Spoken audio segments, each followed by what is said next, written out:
అధ్వానంగా ఉన్నాయంటే పేరుకే ఆలేరు మున్సిపాలిటీ కానీ గ్రామ పంచాయతీల కంటే అధ్వాన పరిస్థితిలో మన గల్లీలు, మన రోడ్లు, మన ఇబ్బందులు ఉన్నాయి. ఏ ఇంటికి పోయినా అన్నానే కిరాయి ఇంట్లుంటున్నా, మా ఇంట్లో ముగ్గురం ఉన్నాం, మెసలేకపోతున్నాం, మాకు ఇండ్లు కావాలన్నా మీరు మొన్న ఈ ఆలేరులో 200 ఇండ్లు ఇచ్చిరన్నా, ఇప్పుడు మాకు ఇవ్వండి అన్నా అని చెప్పి చాలా మంది మా అక్క చెల్లెళ్ళు ఇండ్ల కోసం మాట్లాడారు. ఆ వాటిలో పోతుంటే డ్రైనేజ్ సమస్యకు దోమలు కుట్టి అక్కడ వ్యాధులు వస్తున్నాయి. డ్రైనేజ్ సమస్య నిన్న ఆయిల్ మిల్ కంచెలు తిరుగుతుంటే నాకే చక్కెర వచ్చుంటైంది ఆ వాసనకు. నిజంగా అక్కడ ఉన్నటువంటి ప్రజలు ఏ రకంగా నివసిస్తున్నారు? ఒక మైనారిటీ చెల్లె ఇంటికి పోతే గజం నీళ్ళు వస్తున్నాయి వాళ్ళ ఇంట్లకు. అంటే ఇంత అధ్వాన పరిస్థితి మన ఆలేరు మున్సిపాలిటీ తయారు కావడానికి గత పాలకుల పాపము. గత ఎమ్మెల్యే ఒక్కనాడన్నా మన గల్లీకి వచ్చిందా? గత మున్సిపల్ చైర్మన్ ఒక్కనాడు గల్లీ పట్టించకుండా మరి ఇలా గల్లీకి వచ్చి గల్లీ కూడా వస్తలేరు. ఇట్లా రోడ్డు మీద రోడ్ షో పెట్టి ఉంకుడు తప్ప ఉపన్యాసాలు, మేము ఏకినాం, మేము ఇది చేసినాం, అది చేసినాం అంటారు. ఏది మీరు వేసింది? మీరు బిర్రుగా డబ్బు సంపాదించుకో తప్ప మా అక్క చెల్లెలకు మీ ప్రభుత్వంలో ఒరిగింది లేదు. 10 ఏళ్ళుగా డబుల్ బెడ్రూమ్ ఇస్తున్నాడు. ఎవరికైనా డబుల్ బెడ్రూమ్ ఇచ్చిండా? గాడ 4-5 కట్టిండు. మార్కెండే కాలనీ పోతే వాళ్ళ బాధ కాదు, డ్రైనేజ్ సమస్య, నీళ్ల సమస్య. నేను పోయి అక్కడనే కమిషనర్ ఫోన్ చేసి ఎమ్మడే జేసీబీ తెచ్చి డ్రైనేజ్ తీపించిన, ఎమ్మడే ట్యాంకర్లతో నీళ్లు పోయించిన, మిషన్ పైప్ లైన్ కనెక్షన్ ఇచ్చిన. ఇలా మార్కెండే కాలనీ ఇలా నీళ్లు తాగుతుంది. సిల్కీ నగర్ లో బోర్ లేదంటే ఇదే బిజెన భాస్కర్ కౌన్సిలర్ కాలే, బాలమణి గారు సిల్క్ నగర్ లో మా పద్మశాలకు బోర్ వేసారు.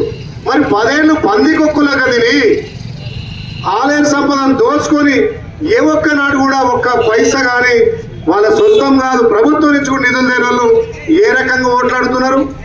రేపు ఎవరన్నా కూడా గెలిచిండు అనుకో, ఏం చేస్తాడు? ఎవరు తాను పోయి నిధులు అడతారు? మళ్ళీ నాతానికి రావాలిగా. మనోడైతే మరియమ్మ అన్న వస్తుంది, లేకపోతే శమంత్ రెడ్డి అన్న వస్తుంది, సురేష్ అన్న వస్తాడు.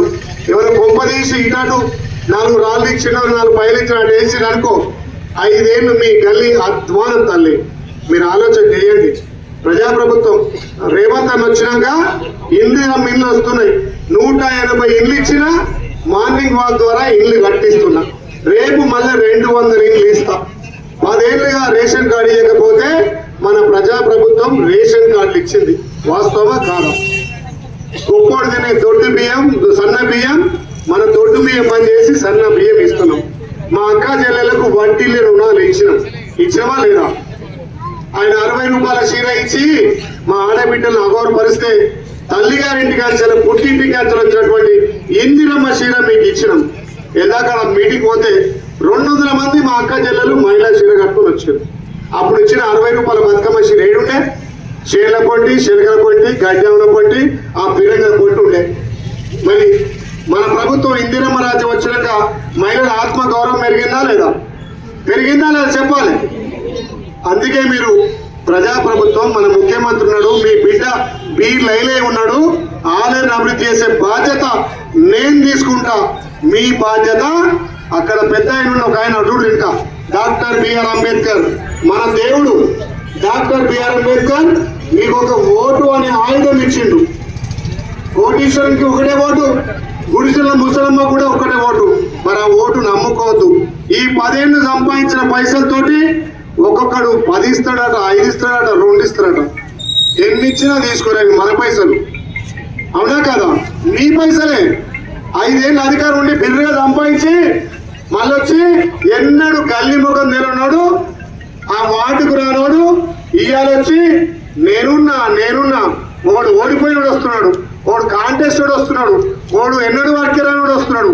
10 మంది ఒక్క పీర్లైలే మీద 10 మందితో నేను ఎమ్మెల్యే అయినా ఒక్క రోజు ఇంట్లో పడుకున్నా, ఒక్కరోజు ఇంట్లో ఉన్నా. మీరు పిలిస్తే పెళ్లికి మీ బిడ్డ లెక్క నడుస్తున్నారు, బండెక్కి మైక్ పట్టుకొని ఎవరుందని దంచుతున్నారు. మరి గట్టటోళ్ళు కావాలన్నా? మీ బిడ్డ బీర్లైనా నిలబెట్టి రేపు అభివృద్ధి చేసే కౌన్సిలర్ కావాలన్నా మీరు ఆలోచన చేయాలి. వీరు పోటీ చేసిందంటే ఆయన పోటీ చేస్తున్నాడు, వాళ్ళే చెప్తారు. ఏళ్ళ మనం గెలవనపై కారు బంద్ చేసి దానికే ఇది అంటారు. అల్లున్నోడే వీడే మనకు గెలవనిపై అల్లే వేస్తారు.